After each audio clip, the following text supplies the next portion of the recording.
Very good evening my dear students. History का हमने one shot डाल दिया है।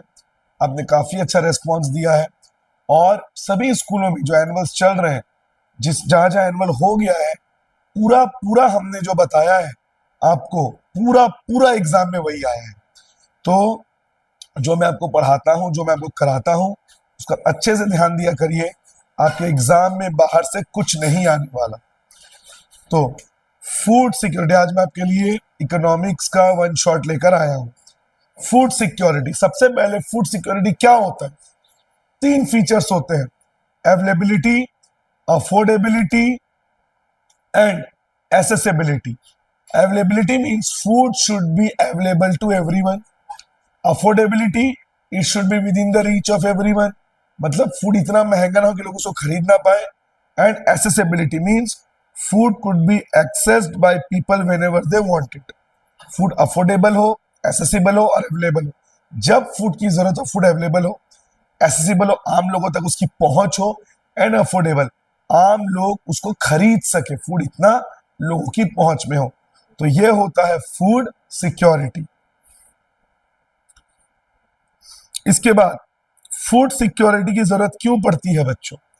जो जब कहीं पे नेचुरल कैलामिटी आए, बाढ़ आ गया, फ्लड आ गया, हमने देखा भी इंडिया में, सुना है कहीं फ्लड आ गया, कहीं पे ड्रॉट, सूखा पड़ गया, तो गवर्नमेंट जो है उस समय वहां पे फूड पैकेट जो है उसको डिस्ट्रीब्यूट करती है। तो गवर्नमेंट के पास फूड सिक्योरिटी होना इसीलिए जरूरी है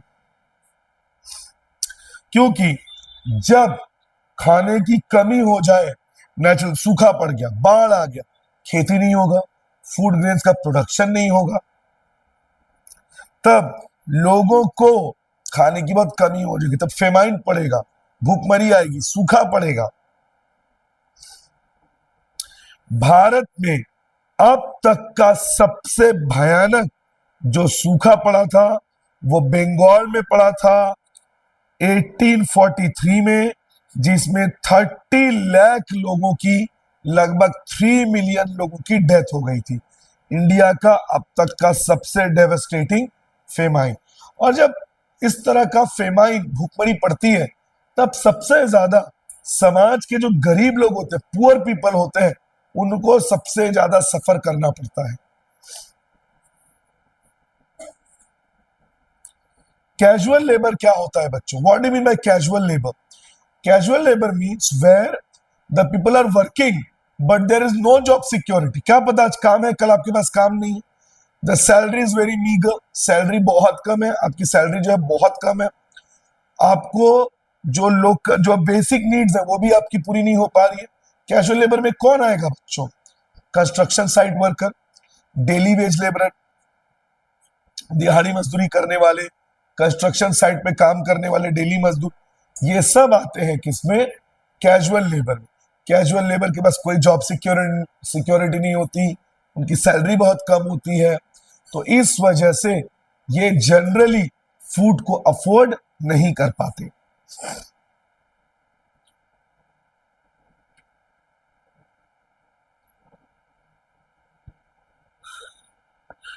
इंडिया में जो बैकवर्ड स्टेट्स है, यूपी हो गया, बिहार हो गया, झारखंड हो गया, महाराष्ट्र और छत्तीसगढ़, सॉरी महाराष्ट्र नहीं, मध्य प्रदेश, हाँ महाराष्ट्र भी है, और मध्य प्रदेश और महाराष्ट्र के और छत्तीसगढ़ के भी कुछ हिस्से हैं जहां पे लोग सबसे ज्यादा फूड इनसिक्योरिटी को फेस कर रहे हैं। मतलब यहाँ पे जनरली या तो खाना अवेलेबल नहीं है, कम अवेलेबल है, और अगर है भी तो वो अफोर्डेबल नहीं है, लोगों की पहुंच में नहीं है। What is chronic hunger? Chronic hunger generally जो गरीब लोग होते हैं उनको फेस करना पड़ता है। कैसे? The inadequate supply of food due to which their body is not getting proper protein. वो इनएडिक्वेट सप्लाई जिससे उनकी बॉडी को प्रॉपर प्रोटीन नहीं मिल पा रहा है, उसे कहते हैं chronic hunger.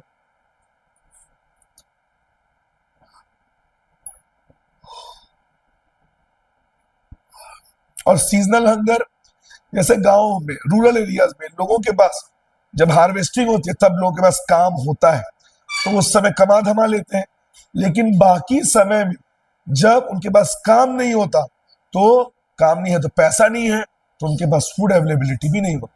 Chronic hunger, what is chronic hunger? If people are not getting proper quantity of food due to which their body is deprived of nutrients, that is known as chronic hunger.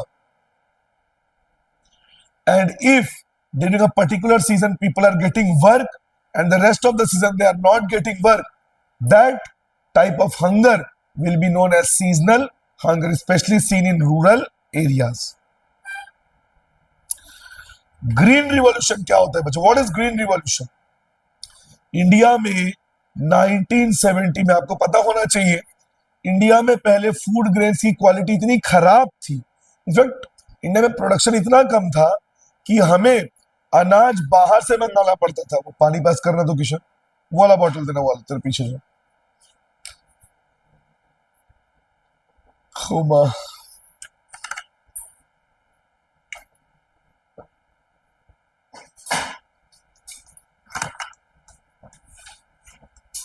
हमें America से food grains export करना पड़ता था और उसकी quality इतनी खराब थी। आप विश्वास करिए, अमेरिका हमको वो खाना भेजता था जो वहां पे वो जानवरों को देता था। मतलब सोचिए नई कंडीशन कितनी खराब थी। लेकिन 1970 के बाद इंडिया में ग्रीन रिवॉल्यूशन हुआ। उसमें क्या हुआ? Good quality HYV, high yielding variety seeds, अच्छी क्वालिटी का सीड इस्तेमाल हुआ, इंसेक्टिसाइड्स पेस्टिसाइड्स का इस्तेमाल हुआ, खेतों में क्या बोलते हैं, केमिकल फर्टिलाइजर डाले गए ताकि खेतों की जो फर्टिलिटी है, सॉइल की जो फर्टिलिटी है वो बढ़ जाए। इंसेक्ट्स और पेस्ट को मारने के लिए, वीड्स को मारने के लिए इंसेक्टिसाइड पेस्टिसाइड्स का यूज होने लगा। Modern methods of irrigation, dam, canal, pumps बनाए गए ताकि खेतों को पानी की कमी ना हो। और इस तरह से इंडिया में ग्रीन रिवॉल्यूशन हुआ, जिससे इंडिया में फसल की प्रोडक्शन कई गुना बढ़ गई। और उसका फायदा यह हुआ कि ये जो फसल की प्रोडक्शन कई गुना बढ़ी, इंडिया जो कि एक एक्सपोर्टर था, वो इंपोर्टर था, फूड ग्रेन्स को दूसरे कंट्री से मंगाता था, अब इंडिया एक मेजर एक्सपोर्टर बन गया, दूसरी कंट्रीज को फूड एक्सपोर्ट करने वाला बन गया। तो ग्रीन रिवॉल्यूशन से इंडिया में फूड सिक्योरिटी को कई लेवल तक बढ़ाया गया। इंडिया को क्रॉप्स में बहुत ज्यादा प्रोडक्शन बढ़ गया।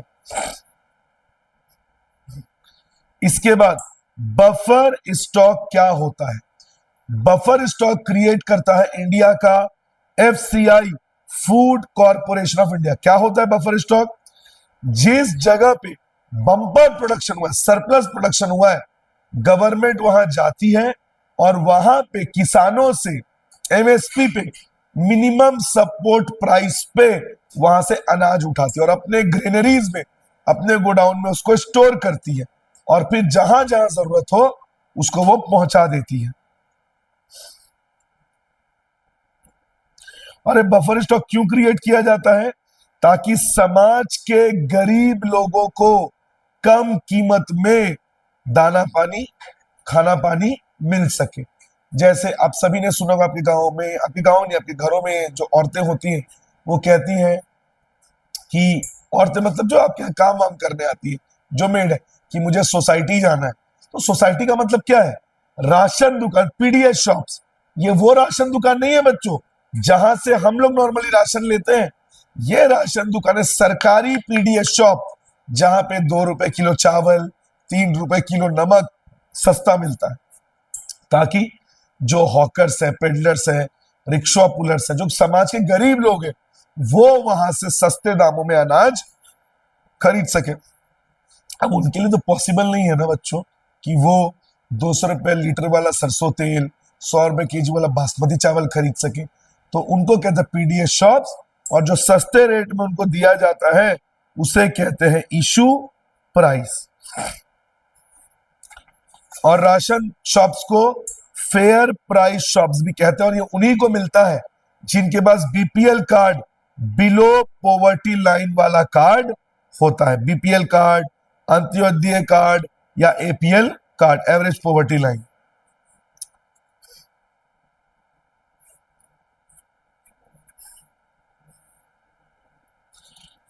मिड डे मील प्रोग्राम क्या है? मिड डे मील, पहले इसको एक बार और डिस्कस कर ले रहे, ठीक है। बफर स्टॉक, इसको पॉइंट वाइज लिखेंगे बच्चों, ठीक है। ये बहुत बहुत इंपॉर्टेंट है, 5 मार्क्स में आएगा ये बफर स्टॉक। आपको बता दूं इस चैप्टर से सबसे पहले बफर स्टॉक क्या है। Buffer stock is created by FCI, food corporation of India. Number 2, why it is created?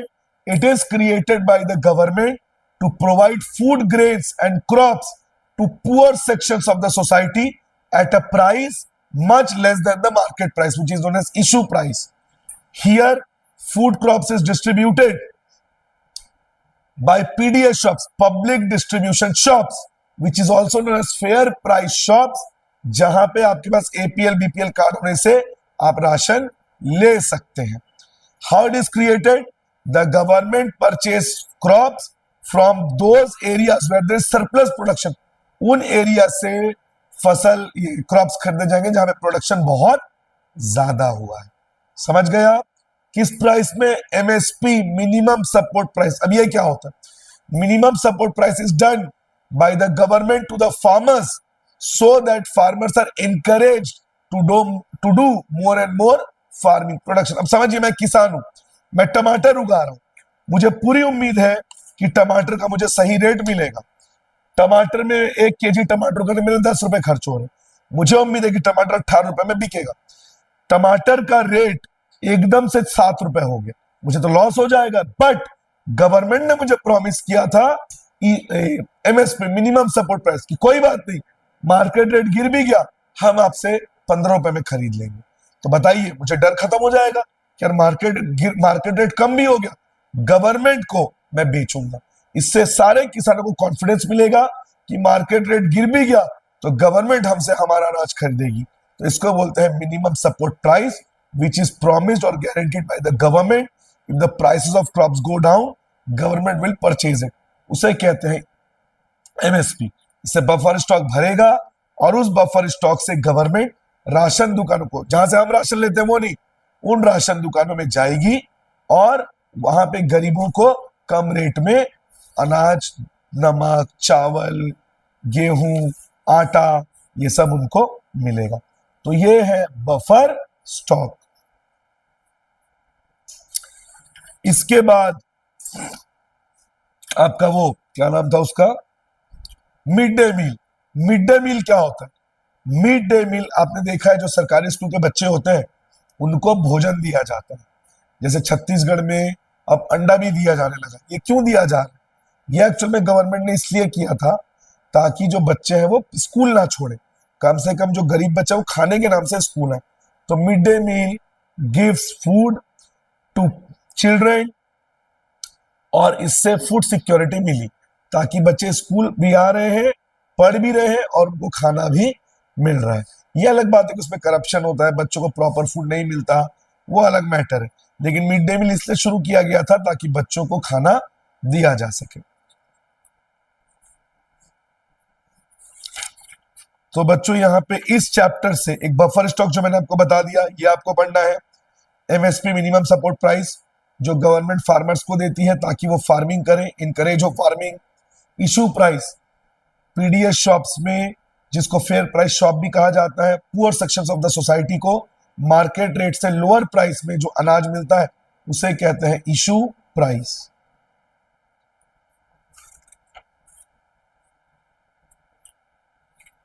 और ग्रीन रिवॉल्यूशन, तो green revolution, buffer stock, food security और पीडीएस और इशू प्राइस। बस अगला चैप्टर है बच्चों और क्रोनिक और सीजनल हंगर। बस अगला चैप्टर है आपका पोवर्टी। पोवर्टी यानी कि गरीबी, जिसमें लोगों के पास इनकम बहुत कम होता है और लोग अपनी बेसिक नीड्स पूरी नहीं करते। Poverty is a social curse, is a social problem where the income of people is so low that they cannot even purchase the basic items that are needed for survival. That is known as poverty.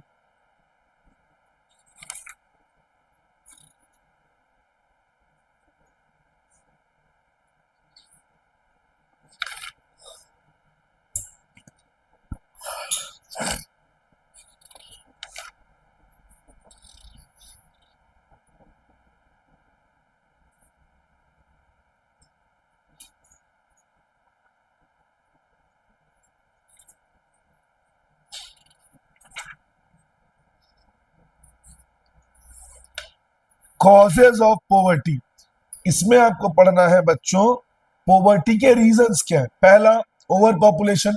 एक तो भारत का population इतना huge है कि इतने बड़े population के लिए हम जॉब्स प्रोवाइड नहीं कर पा रहे, पहला रीजन। दूसरा, ब्रिटिश रूल के दौरान इंडिया का प्रॉपर इकोनॉमिक डेवलपमेंट नहीं हुआ, ब्रिटिशर्स ने इंडिया के पूरे रिसोर्सेस को ड्रेन आउट कर दिया, तो ये दूसरा रीजन हो गया। तीसरा, ग्रोथ इंडिया में क्या नाम है उसका, इंडिपेंडेंस के बाद भी प्रॉपर ग्रोथ नहीं हुआ। फिर उसके बाद मोर कैजुअल वर्कर, इंडिया में कैजुअल वर्कर्स जो मैंने आपको बताया था, rickshaw pullers, daily veg labourer, contract workers, इनकी तादाद बहुत ज्यादा है और ये लोग बड़े बड़े शहर में स्लम एरियाज में रहते हैं। फिर इनकम इनइक्वालिटी, गवर्नमेंट की पॉलिसी पैरालिसिस की वजह से, प्रॉपर पॉलिसी ना होने की वजह से रिच एंड पुअर का जो गल्फ है, जो खाई है, वो और ज्यादा बढ़ते चले जा रहे हैं। रूरल एरियाज में हमने रिसोर्सेस को प्रॉपरली डिस्ट्रीब्यूट नहीं किया। और इसके अलावा इंडिया के लोग सोशल ऑब्लिगेशंस, भाई खुद के पास पैसा नहीं है लेकिन बेटी को दहेज देने के लिए बेटी की शादी में लोन ले लिया जाता है, घर वर सब गिरवी मॉर्गेज कर दिया जाता है। मतलब सोशल ऑब्लिगेशंस को पूरा करने के लिए स्मॉल फार्मर्स बहुत ज्यादा इंटरेस्ट पे लोन ले लेते हैं, जिसको वो सालों साल चुकाते हैं और वो एक पॉवर्टी साइकिल में फंस जाते हैं।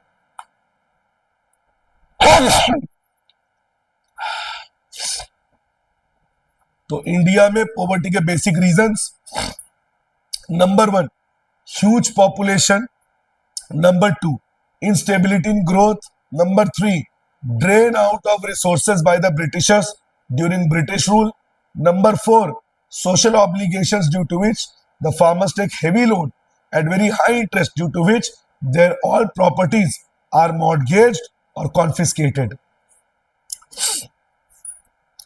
तो ये कुछ बेसिक रीजंस है। और कैजुअल लेबर्स की संख्या बहुत ज्यादा है, गवर्नमेंट सेक्टर में उतने जॉब्स क्रिएट नहीं हुए, तो ये कुछ रीजंस है इंडिया में पॉवर्टी के बढ़ने के।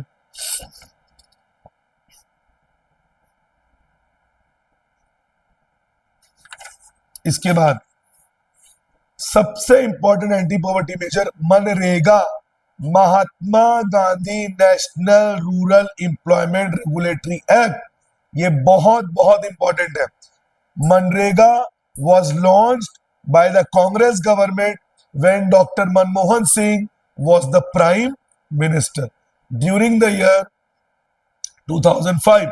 It was a policy which was started by the Congress government.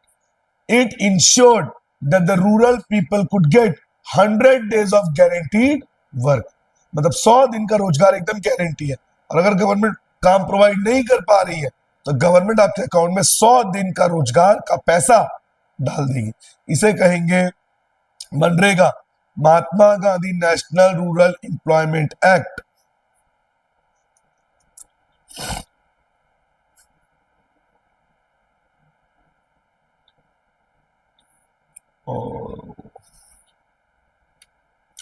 और इसके कुछ फीचर्स, यहां पे 1/3 जॉब्स वुमेन के लिए रिजर्व्ड है। किसके लिए रिजर्व्ड है? वुमेन के लिए।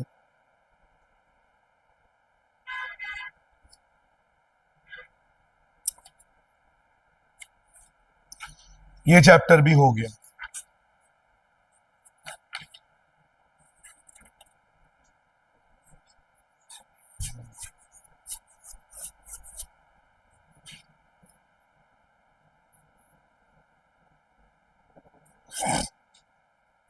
वल्नरेबल ग्रुप्स, एक और पॉइंट पढ़ना पड़ेगा, जिनके पॉवर्टी लाइन के नीचे होने के चांसेस ज्यादा है। एससी, एसटी, जो ट्राइबल कम्युनिटीज है, इनके चांसेस बिलो पॉवर्टी लाइन के होने के ज्यादा है, इसलिए इनको कहते हैं वल्नरेबल ग्रुप्स।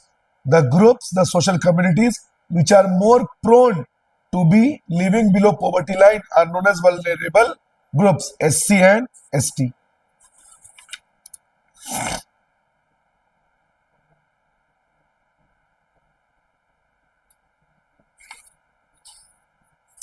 थर्ड चैप्टर भी हो गया।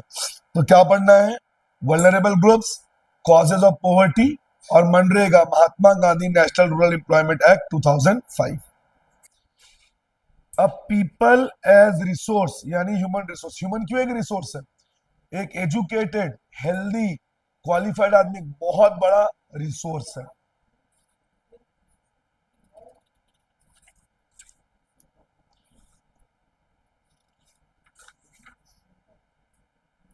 ह्यूमन रिसोर्स, ह्यूमन रिसोर्स का मतलब a person who is well educated. एक मान एक आदमी है ना, पढ़ा लिखा लिटरेट है, हेल्दी भी नहीं है, तो क्या वो देश के लिए एसेट है? ह्यूमन रिसोर्स है। ह्यूमन रिसोर्स बनने के लिए have to be educated, you have to be skilled, you have to be qualified, you have to be healthy. Japan इसमें बहुत आगे गया है। जापान एक ऐसी कंट्री है जहां पे नेचुरल रिसोर्सेज नहीं है, बहुत कम है, लेकिन उसके ह्यूमन रिसोर्स, छोटे छोटे बच्चे घड़ी बना लेते, डिजिटल घड़ियां बना लेते। टेक्नोलॉजी के मामले में जापान कितना आगे? क्यों? बिकॉज जापान ने ह्यूमन रिसोर्स के लिए बहुत इन्वेस्टमेंट किया। इसके लिए हेल्थ सेक्टर पे, एजुकेशन सेक्टर पे इन्वेस्टमेंट चाहिए। आपको good primary schools, good hospitals, ये सब बनाना पड़ेगा।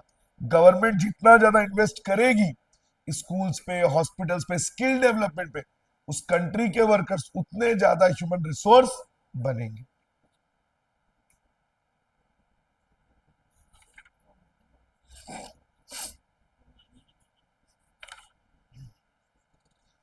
इसके बाद डिसगाइज्ड अनएम्प्लॉयमेंट, ये क्या होता है?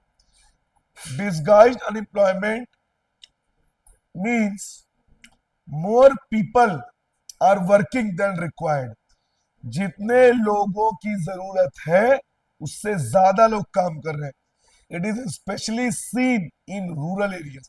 रूरल एरियाज में ज्यादा देखने को मिलता है। खेत है 2 एकड़, उसमें 10 वर्कर काम करने काफी है। अब उसमें 14 वर्कर काम करे, 14 वर्कर्स, तो क्या उन 4 वर्कर्स के एक्स्ट्रा काम करने से प्रोडक्शन बढ़ेगा? खेत तो उतनी बड़ी है, तो वो जो 4 एक्स्ट्रा वर्कर्स वो क्या कहलाएंगे? Disguised unemployment. Specially seen in rural areas, specially seen in farming, when more people are engaged in work than required. Because of the extra work, there will be no increase in the production. That is known as disguised unemployment.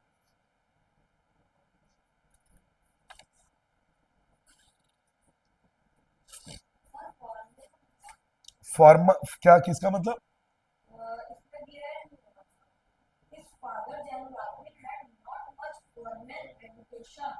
मतलब जो formal education होती है 1 2 से लेकर 12 तक या college तक, उसके पिताजी को एजुकेशन नहीं मिली, मतलब उसके पिता ज्यादा पढ़े लिखे नहीं।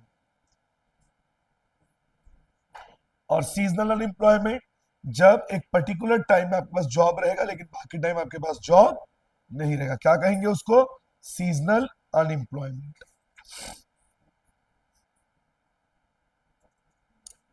और इस लेसन में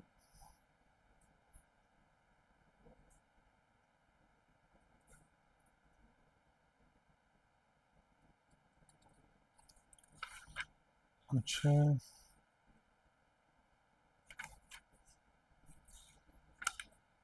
बस इतना पढ़ना है। और ये आपको लिखना पड़ेगा, ह्यूमन रिसोर्स को डेवलप करने के लिए किसी कंट्री को क्या करना चाहिए? Invest in elementary education, invest in school development, give proper education to girls, build build proper hospitals, give proper health care, और इस तरह से ह्यूमन रिसोर्स डेवलप होगा।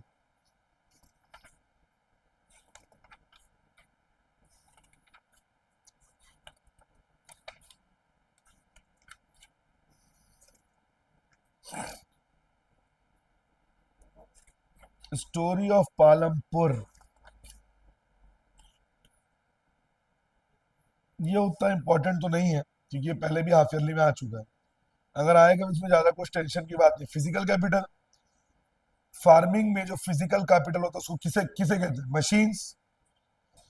The machines which are invested in a business or farming is known as physical capital.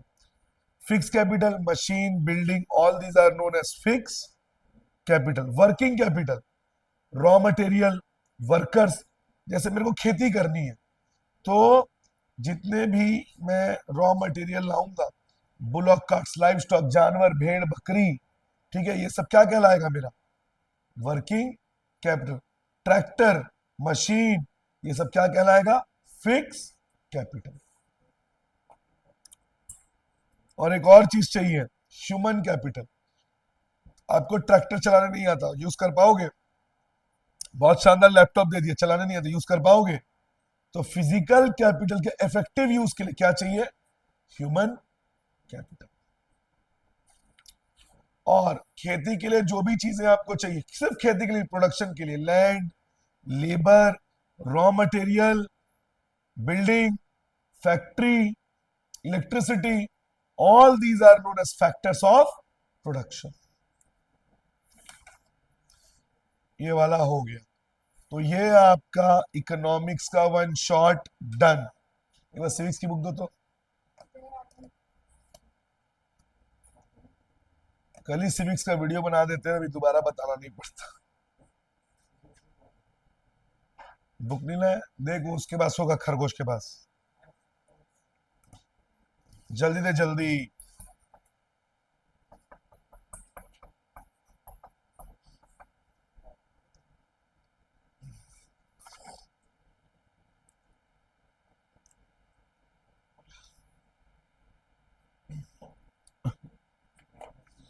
Pause करना तो। अब civics भी करेंगे बच्चों वन शॉट में। जो जो मैं आपको बताऊंगा सिर्फ वही वही आपको पढ़ना है, ठीक है? तो सबसे पहले चैप्टर पीछे से स्टार्ट करेंगे इसको। जो fundamental rights which are granted to every citizen of India by the Indian constitution. क्या है वो फंडामेंटल राइट्स? सबसे पहला right to equality, means no citizen can be discriminated on the basis of sex, religion, caste और creed. किसी के साथ भी जाति धर्म के आधार पर भेदभाव नहीं होना चाहिए। मतलब लॉ के लिए एक फार्मर और प्राइम मिनिस्टर दोनों इक्वल है। वो अलग बात है, हमको पता है रियलिटी में ये सब फॉलो नहीं होता। जिसके पास पैसा होता है, पावर उसके जेब में होता है। लेकिन हमारे कॉन्स्टिट्यूशन में बात क्लियरली मेंशन है that everyone is equal before law. It doesn't matter whether he or she is a prime minister or a common citizen. इसे कहते हैं राइट टू इक्वालिटी। मतलब कोई भी कहीं पे भी जॉब कर सकता है, कोई भी कहीं पे भी घर ले सकता है। किसी के साथ किसी प्रकार का एक्सप्लॉयटेशन ये नहीं बोला जा सकता तुम इस कम्युनिटी को तुम घर नहीं ले सकते। No one could be exploited on the basis of his caste, creed, religion, sex etcetera. किसी प्रकार का सोशल डिस्क्रिमिनेशन नहीं हो सकता। फिर अगला fundamental right, right to freedom.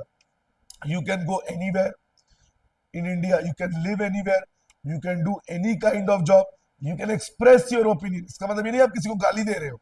अभी वो लैटेंट केस हुआ था ना, जिसमें रणवीर इलाहाबादिया ने इतनी घटिया जोक किया। राइट टू फ्रीडम सबके पास है, पर इसका मतलब ये नहीं कि हम किसी को गाली दें, समाज में उल्टी सीधी वल्गर बातें करें। तो आपको अपना ओपिनियन रखने का पूरा राइट है। आप प्रोटेस्ट कर सकते हो, गवर्नमेंट के अगेंस्ट पीसफुल प्रोटेस्ट कर सकते हो अपने opinion, because it is a democratic country. You can give your opinion, you can form political party, you can form group, you can protest against the government. आप किसी भी जगह travel कर सकते हो, प्रोटेस्ट कर सकते हो, है ना? यहां तक कि क्रिमिनल को भी कुछ राइट्स मिले हुए हैं। क्या राइट्स है क्रिमिनल्स के? पहला, अगर किसी को अरेस्ट किया गया है, if someone is arrested then he have to be inform. उसको रीजन बताना पड़ेगा। The person should be produced within the magistrate, in front of the magistrate within 24 hours. आपने किसी को अरेस्ट किया, 24 आवर्स के अंदर उसे मजिस्ट्रेट के सामने ले जाना होगा।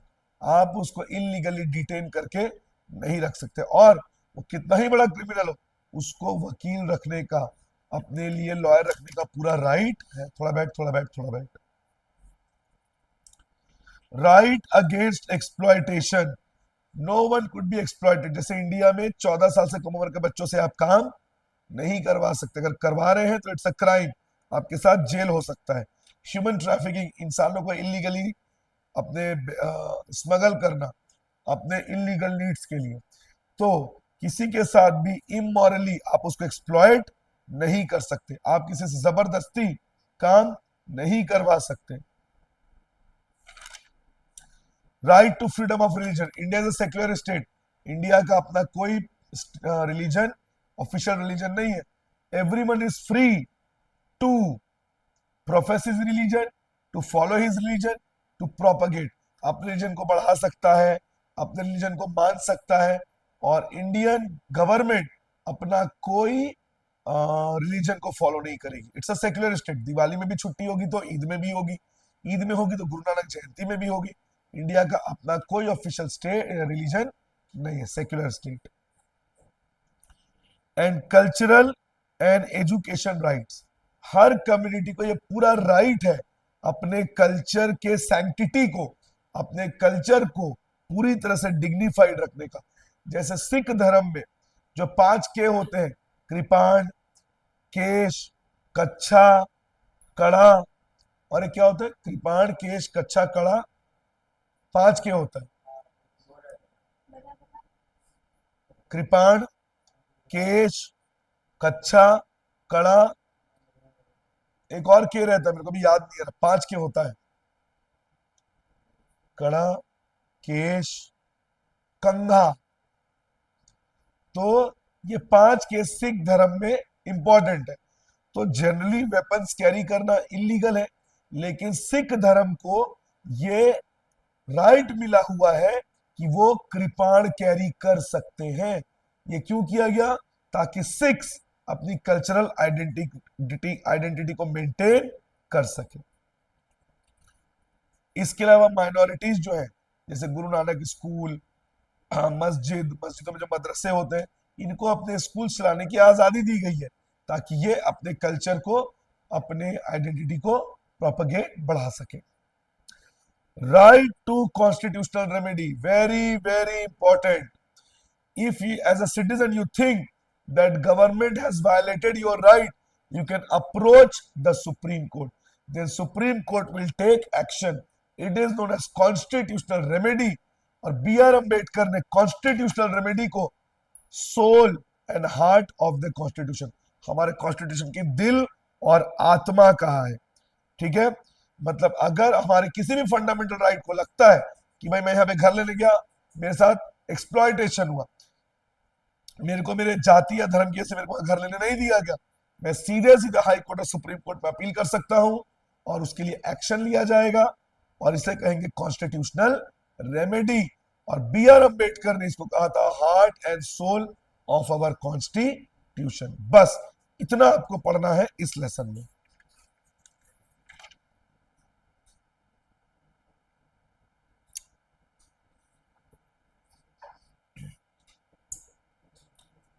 दो चीजें 1 मार्कर में आ सकती है। समन, समन जब कोर्ट में किसी को पेश होना होता है तो कोर्ट उसे कहती है, ऑर्डर देती है, उसे कहते हैं summon. An order issued by court to a person to appear before it. आपने सुना होगा मेरे को समन मिला है, मतलब मुझे कोर्ट में पेश होना पड़े। And writ, order of the court to the government, अगर हाई कोर्ट और सुप्रीम कोर्ट ने गवर्नमेंट को कोई ऑर्डर दिया है उसे कहेंगे रिट, WRIT।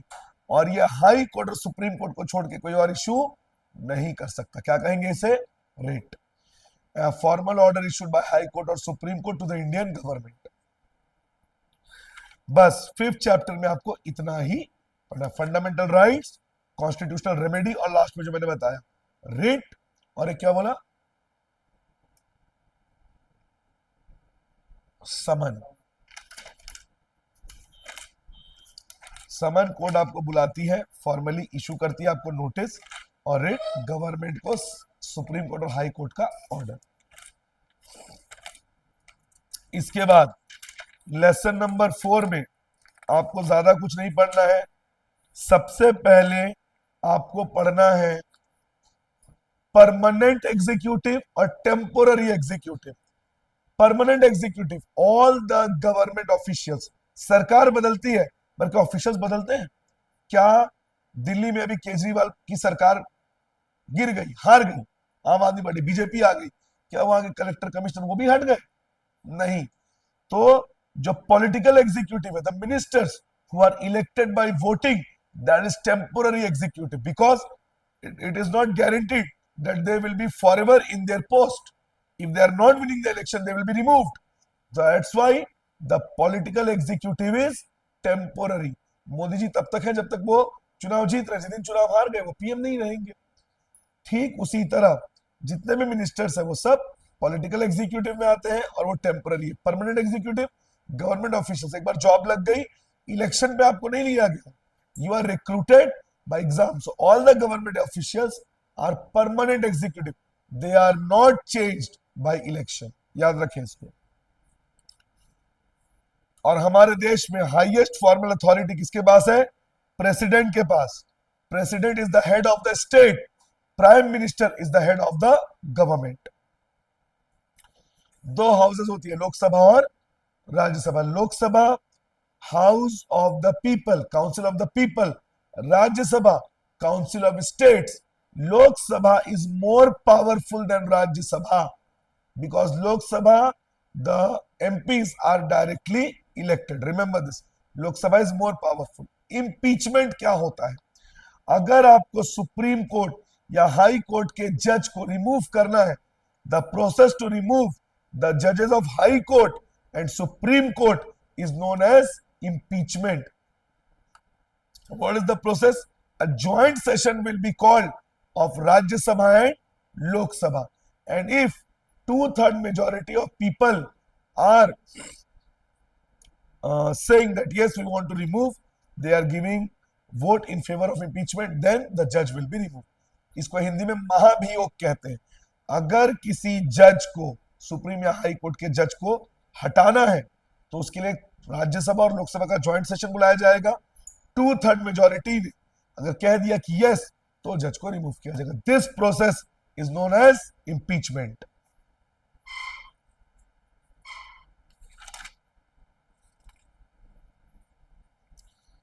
हमें पार्लियामेंट की जरूरत क्यों है? हो गया वो जो दिया था, हो गया. एक और बना लेना, नेट से निकाल, एक और बना. चल टाइम पास मत कर, एक और बना. बोल.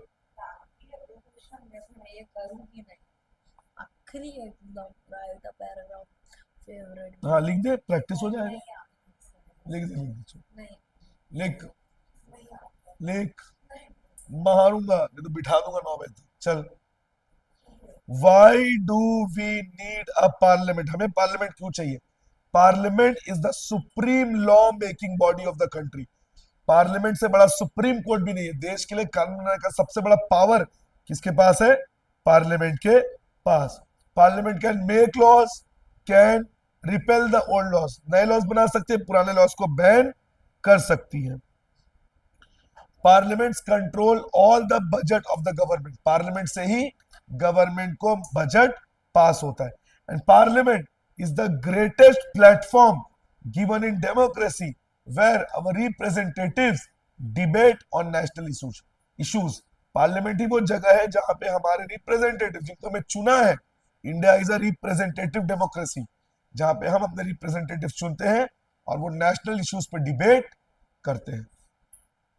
Highest lawmaking body of the country, have control on the money budget of the government, repeal the old laws, make new laws. For biggest platform for debate.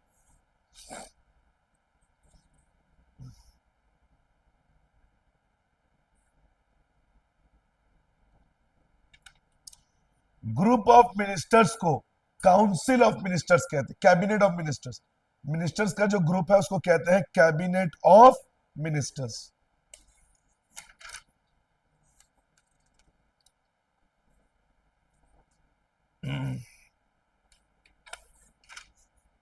और इस लेसन का very very important question 5 marks में आएगा. Powers of the prime minister. Number 1, prime minister is the head of the government. Number 2, prime minister decides the portfolio of the ministers. Means which minister will get which department is the special right of prime minister. Prime minister chairmans all the meetings of the cabinet. Prime minister's office, PMO, is the biggest powerful office in the country. Prime minister decides the welfare policies of the government. When Prime Minister resigns, entire cabinet quits. अगर prime minister ने resign कर दिया, सभी ministers को भी resign करना पड़ेगा। तो ये प्राइम मिनिस्टर्स के पावर है, वो गवर्नमेंट का हेड है, वो सभी मिनिस्टर्स को पोर्टफोलियो डिसाइड करता है, किसको क्या डिपार्टमेंट मिलेगा, वो सभी मीटिंग्स को चेयर करता है, हेड करता है। वो अगर क्विट किया, सभी कैबिनेट को रिजाइन करना पड़ेगा, गवर्नमेंट फॉल हो जाएगी, गवर्नमेंट गिर जाएगी। अब प्राइम मिनिस्टर ही देश के लिए पॉलिसीज बनाता है। इसके अलावा सुप्रीम कोर्ट के जजेस को वो प्रेसिडेंट के साथ डिस्कशन करके अपॉइंट करता है। ये सारे पावर्स है किसके? प्राइम मिनिस्टर के।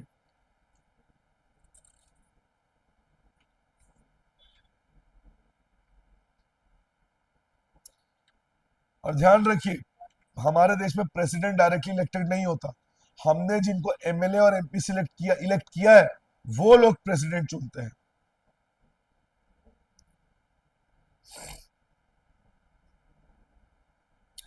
प्रेसिडेंट के powers: president is the head of the state, all important signs are done in his her name.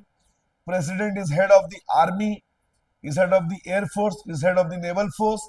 President can mercy, अगर कोई प्रिजनर है तो चाहे तो उसकी सजा को माफ कर सकता है।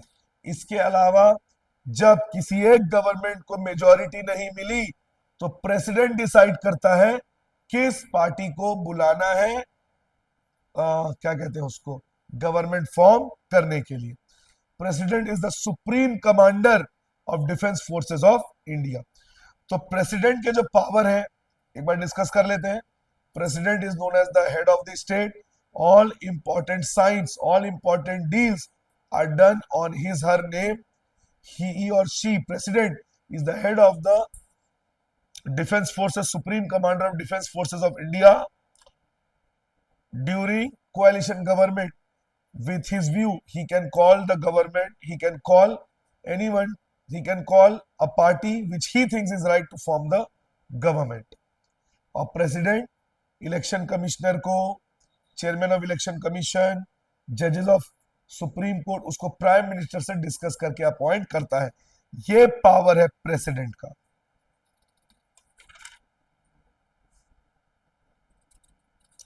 इतना ही आपको इस लेसन में पढ़ना है। Power of president, power of prime minister, temporary and political executive, why do we need parliament.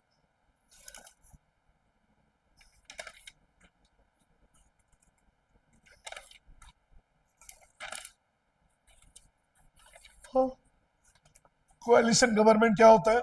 When a single government does not gets majority, 2 or 3 parties combine to form government, that is known as coalition government.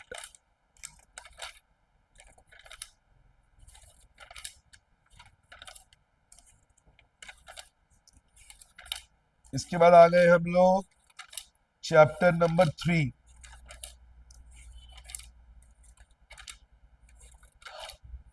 Electoral politics.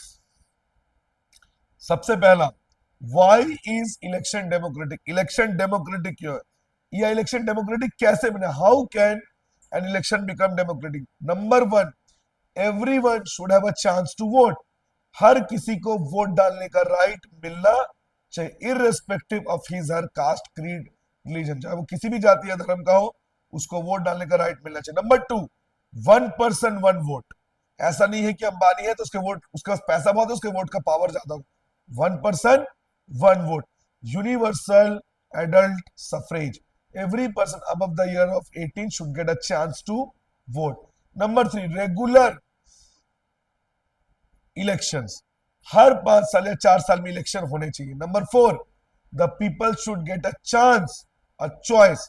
लोगों के पास choice हो। जैसे China में election democratic नहीं, वहां पे एक ही party, communist party. यहाँ पे बीजेपी है, आम आदमी पार्टी है, कांग्रेस है, राकप्पा है, तृणमूल कांग्रेस है, अपना दल है, समाजवादी पार्टी है, कितनी सारी पार्टीज है।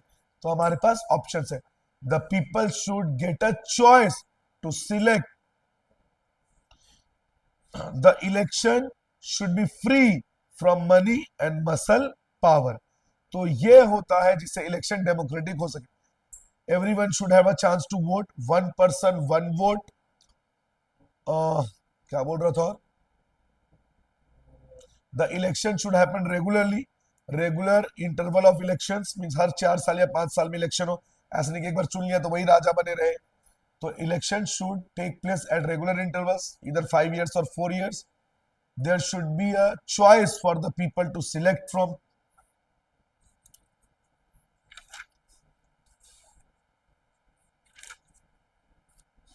रिजर्व कॉन्स्टिट्यूएंसी, हमारे कॉन्स्टिट्यूशन ने कुछ कॉन्स्टिट्यूएंसीज को रिजर्व कर दिया, जैसे एससी एसटी ओबीसी, ताकि वो भी पॉलिटिकल पार्टिसिपेशन करें, मतलब वो भी समाज में आगे बढ़े। तो कुछ कॉन्स्टिट्यूएंसीज को रिजर्व कर दिया गया है कि ये एरियाज रिजर्व्ड रहेंगे, किसके लिए? एससी एसटी और ओबीसी। एक एंग्लो इंडियन के लिए भी। एंग्लो इंडियंस कौन थे? जब ब्रिटिशर्स जा रहे थे, कुछ ब्रिटिशर्स इंडिया में ही रह गए, जिन्होंने इंडिया के लोगों के साथ शादी करके फैमिलीज बनाई, और इसके बाद जो बच्चे पैदा हुए, क्या कहा गया उनको? Anglo Indian. तो जैसे डेरेक ब्राउन जो तृणमूल कांग्रेस से आते हैं, वो एंग्लो इंडियन कम्युनिटी से आते हैं। तो जो माइनॉरिटीज है उनको भी पॉलिटिकल रिप्रेजेंटेशन देने के लिए कुछ कॉन्स्टिट्यूएंसीज को एससी एसटी के लिए रिजर्व कर दिया गया। मतलब चाहे कांग्रेस हो बीजेपी हो, वहां से आपको कैंडिडेट किसी एससी एसटी ओबीसी को ही बनाना पड़ेगा। मतलब कोई भी पार्टी जीते, लेकिन एससी एसटी का व्यक्ति पार्लियामेंट पहुंचेगा। कहेंगे इसे रिजर्व कॉन्स्टिट्यूएंसी।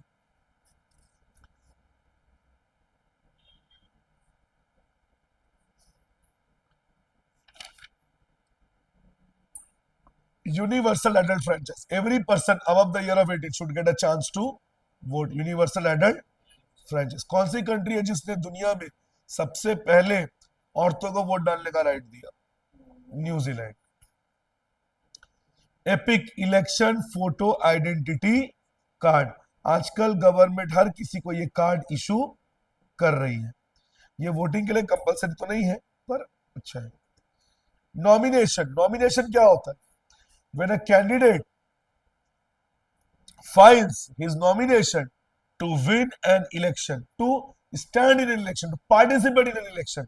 जब कोई कैंडिडेट इलेक्शन में खड़े होने के लिए अपने डिटेल्स को बताता है, उसे कहते हैं नॉमिनेशन। फॉर एग्जाम्पल, उसे बताना पड़ेगा how much he is educated, what is his personal asset, उसके पास कितनी प्रॉपर्टी है, इज ही मैरिड और unmarried, is any criminal case pending against him, क्या वो उसके ऊपर कोई क्रिमिनल केस है। मतलब किसी के ऊपर अगर वो चुनाव लड़ने जा रहा है, उसे अपना पूरा पर्सनल और प्रोफेशनल डिटेल देना पड़ेगा। तो व्हाट इज नॉमिनेशन?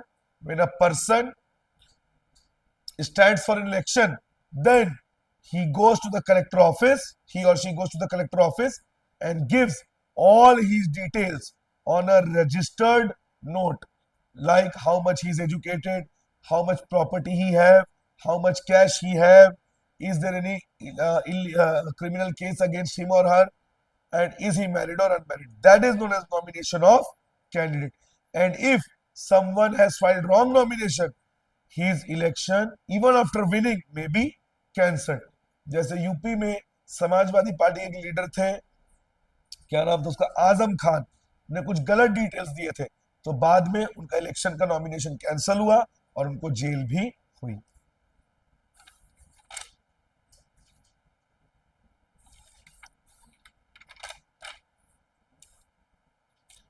इंडिया में इलेक्शन कौन करवाता है? Election commission.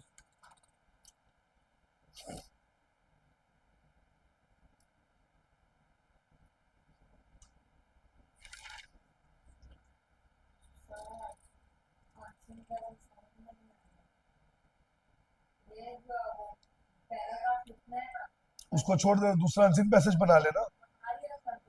ठीक है, बैठ जाओ तो मैं देखूंगा। Challenges to free and fair election. India में जो इलेक्शन है उसमें बहुत सारी प्रॉब्लम्स है। क्या प्रॉब्लम्स है? Number 1, money and muscle power. Tremendous amount of money is spend by people to win an election, so common people can not think of participating and winning an election. बहुत खर्चा होता है चुनाव में, ये खर्चा वो खर्चा। तो चुनाव में जब इतना खर्चा होता है, किसी आम आदमी के लिए इलेक्शन लड़ना और उसको जीतना बहुत मुश्किल हो गया। Number 2, muscle power, criminal activities. Election जीतने के लिए क्रिमिनल्स को टिकट दिए जा रहे हैं। Means the people who are criminals, who are offenders, they are given ticket by political parties to win election. UP में इनको बाहुबली कहा जाता है।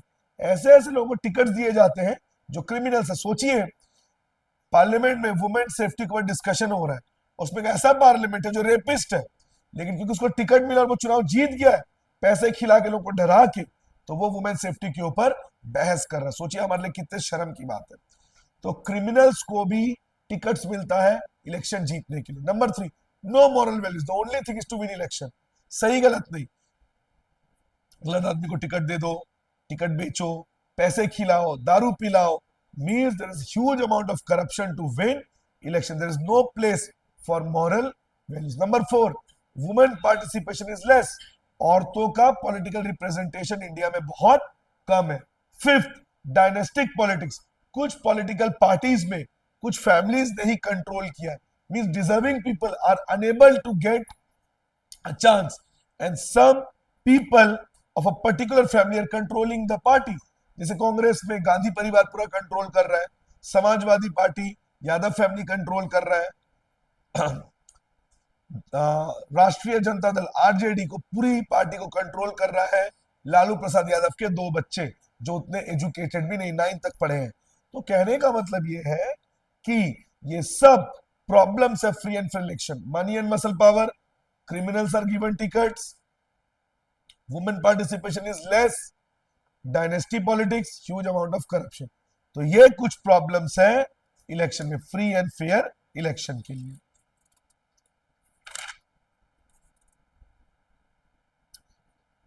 कोड ऑफ कंडक्ट, जब इलेक्शंस होते हैं तब इलेक्शन कमीशन कुछ रूल्स बनाती है हर पॉलिटिकल पार्टी के लिए कि वो कोई नया पॉलिसी लॉन्च नहीं कर सकती, बैनर्स को क्लोज करना, ढकना पड़ेगा, है ना, कवर करना पड़ेगा। कुछ रूल्स होते हैं जो आपको फॉलो करने होते हैं। Some rules decided by the election commission during election which has to be followed by every political party. कि आप कास्ट के नाम पे, रिलीजन के नाम पे, वो अलग बात है, नेता लोग इस नियम को तोड़ देते हैं।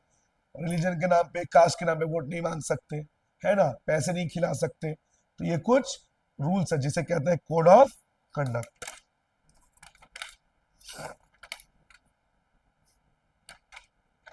इस चैप्टर में इतना ही पढ़ना है आपको। तो क्या क्या पढ़ना है? Nomination of candidate, challenges to free and fair election, reserve, constituency, India में इलेक्शन कौन कराता है? इलेक्शन कमीशन, एंड इंडिया में इलेक्शन डेमोक्रेटिक क्यों है?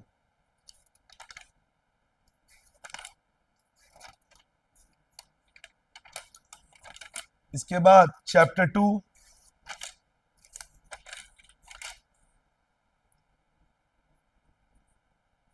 Constitutional design. अफ्रीका में कौन सी पॉलिसी चलती थी? Apartheid policy. What is apartheid? Africa में racism policy, means the whites totally discriminated against the black people. The black people, India में जो जातिवाद था, कास्टिज्म था, अफ्रीका में वो रेसिस्ट था एंड रेसिज्म था, मींस गोरे काले का भेद। The black people totally tormented, sorry, the white people tormented the white people, they exploited them, they discriminated against them.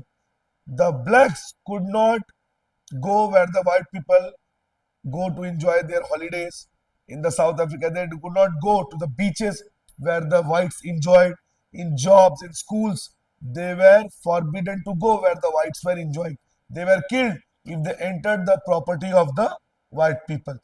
This racist policy was known as apartheid and it was protested। इसके लिए किसने protest किया? Nelson Mandela, जो आगे जाके Africa के पहले black president बने, डॉक्टर नेल्सन मंडेला।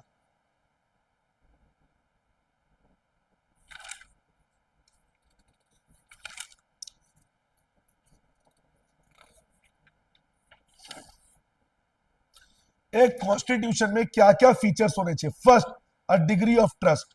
जितने भी कम्युनिटीज है सबको ट्रस्ट हो कि हमारे साथ किसी प्रकार का एक्सप्लॉयटेशन या फिर पार्शियलिटी नहीं कर. There should be trust among the people.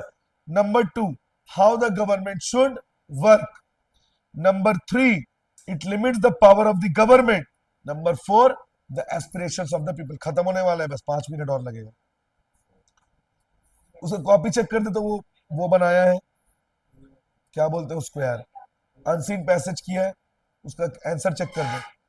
Answer उसी में है, उसमें उसमें चेक कर दे उसका. तो जैसे मैं आपको बता रहा था बच्चों, क्या क्या फीचर्स होने चाहिए गुड कॉन्स्टिट्यूशन के. Number 1, it should instil trust among different communities. Hindu, Muslim, Sikh, Christian सभी को भरोसा है कॉन्स्टिट्यूशन के साथ गलत नहीं करेगा. Number 2, it should limit the power of the government, वरना गवर्नमेंट तो पावर का मिसयूज करेगा.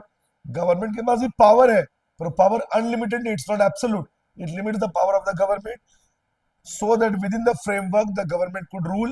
Number 3, it should hold the aspirations, ये लोगों को एक better future, peace, एक peaceful environment, एक better future provide करता हो constitution. और it should specify how different government could work. State government कैसे वर्क करेगा, सेंट्रल गवर्नमेंट कैसे वर्क करेगा. तो ये फीचर्स है हमारे कॉन्स्टिट्यूशन के. हमारा कॉन्स्टिट्यूशन किसने बनाया था? Doctor B R. अंबेडकर. कॉन्स्टिट्यूशन को इंडिया में रिकॉग्नाइज कब किया गया? 26 जनवरी 1950, जिसके लिए हम बनाते हैं रिपब्लिक डे. इसके बाद हमारा preamble of the constitution. We the people of India means we will be ruled by our elected representatives. हमारे देश को चला रहे हैं मोदी जी, उनके मिनिस्टर जिनको हमने चुना. We will not be ruled by hereditary king. हमको कोई राजा रूल नहीं करेगा. We will be ruled by elected leaders. Number 2, sovereign means no foreign country can interfere in the internal matters of our country. हमारे देश के आंतरिक मामलों पे कोई भी विदेशी देश, दूसरा देश इंटरफेयर नहीं कर सकता. कश्मीर के साथ हमें कैसे डील करना है ये हम डिसाइड करेंगे, मोदी जी डिसाइड करेंगे. कोई दूसरा कंट्री ना इंटरफेयर कर सकता है, ना हमारे मैटर्स पे बोल सकता है. उसे कहते हैं sovereign. Socialist, all the policies should be made in such a way that there should be welfare of the poor people. गरीबों का भला हो. The resources should be distributed among the poor people. Secular, हमारे देश का अपना कोई official religion नहीं, हर धर्म को माना जाएगा, हर त्योहार को माना जाएगा, लेकिन गवर्नमेंट किसी एक रिलीजन को प्रमोट नहीं करेगा. Democratic, where there will be voting and people will be elected by the people, for the people, of the people in regular elections. Republic, हमारे देश का हेड इलेक्टेड होगा, कोई हेरिडेटरी नहीं होगा. Head of the government, prime minister, he is elected. That's why our country is known as republic. Justice, किसी के साथ भी किसी प्रकार का भेदभाव, डिस्क्रिमिनेशन नहीं होगा, चाहे उसकी जाति धर्म कोई भी हो. Liberty, everyone has got some fundamental right, जो अभी हमने पिछले चैप्टर में डिस्कस किया. Equality, everyone is equal before the law. It doesn't matter whether he is or she is the prime minister, president or a common person. And fraternity, all people are Indians, so we should live like a family. तो ये कुछ basic preamble है हमारे constitution के. What is constitutional amendment? अगर constitution में change किया जाए by the supreme legislative body, means if the parliament is changing a feature of our constitution, that is known as constitutional amendment. Kashmir में article 370 को 2019 में इंडियन गवर्नमेंट ने abrogate किया. That was a constitutional amendment.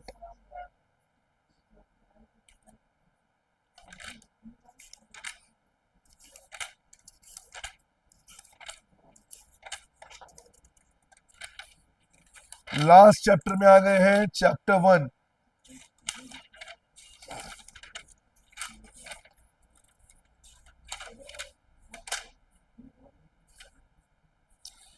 Democracy क्या हम पढ़ते ही आ रहे हैं. Where people are elected by the people for the people of the people. Democracy is a form of government where people elect their representatives who run the government. India is a representative democracy, because हम जिनको चुनते हैं वो हमारे representatives होते हैं, जो parliament में जाके हमारी तरफ से डिबेट करते हैं, नेशनल इश्यूज पे डिस्कशन करते हैं, नेशनल इश्यूज पे और डिसीजंस लेते हैं। That is democracy. Features of democracy: every decision should be taken by the people who are elected, means the decision making power should be in the hands of the people who are elected। हमने देश में किसको चुना है? मोदी जी और उनके ministers को। तो इस देश के लिए जो भी डिसीजन है कौन लेगा? मोदी जी। तो ये डेमोक्रेसी है। अगर कोई बाहर वाला ले तो वो डेमोक्रेसी नहीं है। The decision making power should be in the hands of the people. First feature of democracy. Number two, free and fair election. Election should be free and fair, means every person should have a chance to vote and every party should have an equal chance of winning and losing। Her party के पास बराबर मौका हो जीतने और हारने का, और हर party के पास, क्या नाम था उसका, हर व्यक्ति के पास इलेक्शन में खड़े होने का भी चांस हो। हर किसी के पास वोट डालने का राइट हो। कोई भी असर की ये पार्टी जीत जाएगी वो पार्टी जीत जाएगी, है ना। हर पार्टी के पास इलेक्शन में खड़े होने का राइट हो, उसके पास इलेक्शन जीतने और हारने का बराबर चांस हो। Third, each person should have a single vote. One person one vote. ऐसा नहीं कि कोई अमीर है तो उसका ज्यादा वोट है, कोई हाई कास्ट से है तो उसके पास ज्यादा वोट है। No, one person one vote. Fourth, a democratic government should rule within the constitutional rights, means किसी के पास एब्सोल्यूट पावर ना हो। जैसे हिटलर ने जर्मनी में एब्सोल्यूट पावर रखा था, पढ़ा है आपने हिस्ट्री में या पढ़ोगे? नाइन में तो है नाजिज्म। अच्छा, नाइन में ही है ना? हाँ, आपने पढ़ा हिटलर में, जिसके लिए मैंने वीडियोस भी बनाए। इतने समय से पढ़ा रहा हूं ना तो थोड़ा सा दिमाग फ्रीक आउट हो गया। नाजिज्म में हमने पढ़ा था कि हिटलर ने डेमोक्रेसी खत्म कर दी, जो चाहता था वो करता था। मोदी जी के पास बहुत पावर है, पर क्या वो किसी को भी घर से उठवा लेंगे, किसी का मर्डर करवा देंगे? इतना पावर है उनके पास? बिकॉज हमारे कॉन्स्टिट्यूशन ने कुछ फ्रेमवर्क बनाया, उसी के अंदर में उसको काम करना है। Means a government should rule within the constitutional framework that is written in the, अरे यहां पे मत देख, वीडियो बना रहा हूं। ओ हीरो, वीडियो बना रहा हूं, आवाज आ रही है।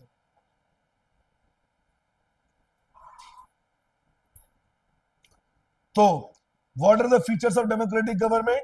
The decision making power should be in the hands of the people or the elected leaders which are who are elected by the people. Number two, one person one vote. Number three, the elected government should rule within the democratic setup or within the constitutional rules. There should be no absolute power. And free and fair election. Every person should have a chance to vote and every party should have an equal chance of losing and winning। तो ये है हमारे democracy के features. Zimbabwe में Robert Mugabe जो leader बना और उसकी पार्टी का नाम था जानू एफ, उसने कॉन्स्टिट्यूशन को ऐसे मैनिपुलेट किया, ऐसे चेंज कर दिया जिसमें डेमोक्रेसी पूरी तरह से खत्म हो गई। जैसे उसने अपोजिशन पार्टी के लीडर्स को मार दिया, सारी पॉलिटिकल पार्टीज पे, जानू एफ को छोड़ के बाकी सभी पॉलिटिकल पार्टीज पे बैन लगा दिया। अपने ऊपर जब तक वो लिविंग होगा, जब तक वो जिंदा होगा, उसको प्रेसिडेंट डिक्लेयर कर दिया। तो ये कुछ फीचर्स थे जो डेमोक्रेसी को डिस्ट्रॉय करने के लिए जानू एफ पार्टी जो जिम्बाब्वे में थी रॉबर्ट मुगाबे ने किया। गवर्नमेंट को कोई क्रिटिसाइज नहीं कर सकता, जो भी क्रिटिसाइज करेगा उसको जेल हो जाएगी। और फाइनली रॉबर्ट मुगाबे को 2017 में जिम्बाब्वे में रिजाइन करना पड़ा।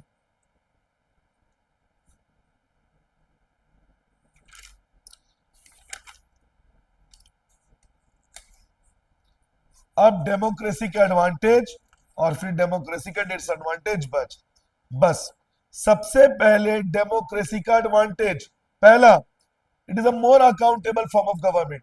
Democracy makes the government accountable, means if government is taking an action and it is not good for the people, then the government has to answer the people. Saudi Arab is ruled by a hereditary king, वहां पे king कुछ भी करे उसे जनता को जवाब नहीं देना। यहाँ पे मोदी जी ने कुछ किया या सीएम ने कुछ किया, उसे जनता को जवाब देना पड़ेगा, उन्हें पार्लियामेंट में आंसर करना पड़ेगा। बैठो, अब छुट्टी होने वाली है, ठीक है बैठो, एक साथ ही जाओगे। तो what is the first advantage? Democracy makes the government accountable. जब कोरोना आया, मोदी जी ने कितना अच्छा काम किया, फिर भी कितने लोगों की डेथ हुई। वैक्सीनेशन के लिए मोदी जी को पार्लियामेंट में जाकर जवाब देना पड़ा। पर डिक्टेटरशिप में, जो नॉर्थ कोरिया में है किम जोंग, आपको लगता है वो लोगों को जवाब देगा? उसे कोई जवाब नहीं देना, वो लोगों को मरवा देता है। बट यहाँ पे मोदी जी को पार्लियामेंट को लोगों को आंसर करना पड़ेगा। Means in democracy the government is accountable, it has to bear the repercussions of its actions, it has to give answers to the parliament, it is answerable to its people. So that's why democracy is a better form of government. Number one, accountable form of government. Number two, improve the quality of decision making. Democracy में prime minister with his group of ministers discusses any decision and then takes it. Discuss करके decision लेता है, जिस वजह से जो decision है उसके अच्छे होने के चांसेस बढ़ जाते हैं। जब हम कोई अकेले रैश में आके फैसला लेते हैं उसके गलत हो जाते हैं चांसेस, पर हम डिस्कशन करके फैसले लेते हैं, डिसीजन लेते हैं, उसके सही होने के चांसेस बढ़ जाते हैं। तो democracy improves the quality of decision making. Third, जहां पे बर्तन है वहां आवाज तो होगी। एक देश में जहां पे अलग अलग कम्युनिटीज के, रिलीजन के लोग रह रहे हैं, क्या उनको इसमें झगड़ा नहीं होगा, कॉन्फ्लिक्ट्स नहीं होंगे? डेमोक्रेसी उनको सॉल्व करने का बेस्ट वे है। डिक्टेटरशिप होता तो मरवा देगा, तोपला उड़ा दो। चाइना में गवर्नमेंट के खिलाफ प्रोटेस्ट करने गए, तियानमेन चौक में बच्चों को, बूढ़ों को, सबको बम से उड़ा दिया। चाइना में जो सबसे अमीर व्यक्ति है जैक मा, उसने वहां के, जिसकी कंपनी का नाम है अलीबाबा, उसने शी जिनपिंग के अगेंस्ट कुछ बोला, उसको जेल में लाके मार दिया, तोड़ फोड़ दिया उसको। तो कहने का मतलब है, अगर कम्युनिटीज में झगड़े हो रहे हैं तो डेमोक्रेसी उनको सॉल्व करने में हेल्प करता है। Means if there is conflict between, जैसे हमारे देश में भी कभी कभी अलग अलग कम्युनिटीज में झगड़े हो जाते हैं, तो नेगोशिएट करके, बातचीत करके, क्योंकि डेमोक्रेसी है, हम उसको सॉल्व करते हैं, यानी कि बंदूक लाए मार दी। Democracy gives you a chance to resolve the differences between different communities. Number four, in a democracy people get a chance to protest against the government. अगर गवर्नमेंट कुछ कर रही है गड़बड़, तो सिटीजन्स उसके अगेंस्ट प्रोटेस्ट कर सकते हैं। Means it enhances the dignity of citizens, where citizens can protest against the government if the government is doing something wrong. And last, you can rectify, it gives you a chance to correct your mistake. अगर आपने किसी गलत नेता को चुना है तो अब अगली बार उसे वोट मत देना, अगले इलेक्शन में वो हार जाएगा। और अब तो सुप्रीम कोर्ट ने वो भी दिया, election commission NOTA none of the above. आपको लग रहा है कोई भी आपका जो कैंडिडेट है वो सही नहीं है, किसी को वोट मत दो। मतलब चाइना में किसी को भी आप चुने, जीतेगा कम्युनिस्ट पार्टी, हर बार उनको कम्युनिस्ट पार्टी ही रूल करेगा। सऊदी अरब में राजा ही रूल करेगा, नॉर्थ कोरिया में किम जोंग ही रूल करेगा, आप उसको बदल नहीं सकते। पर डेमोक्रेसी में, जहां पे रेगुलर इंटरवल में इलेक्शन होते हैं, it gives you a chance to correct your mistake if you have chosen the wrong person. तो क्या एडवांटेजेस है डेमोक्रेसी के? पहला, more accountable form of government, improves the quality of decision making, dignity of citizens by protesting, it gives a right to the citizens to protest. Number 4, gives a chance to correct your mistakes. Number 5,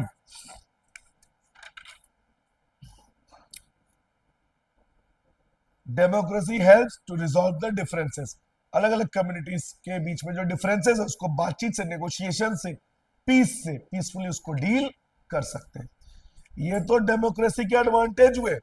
democracy के disadvantage, number 1, regular elections create instability. हर 5 साल में election, तो instability है।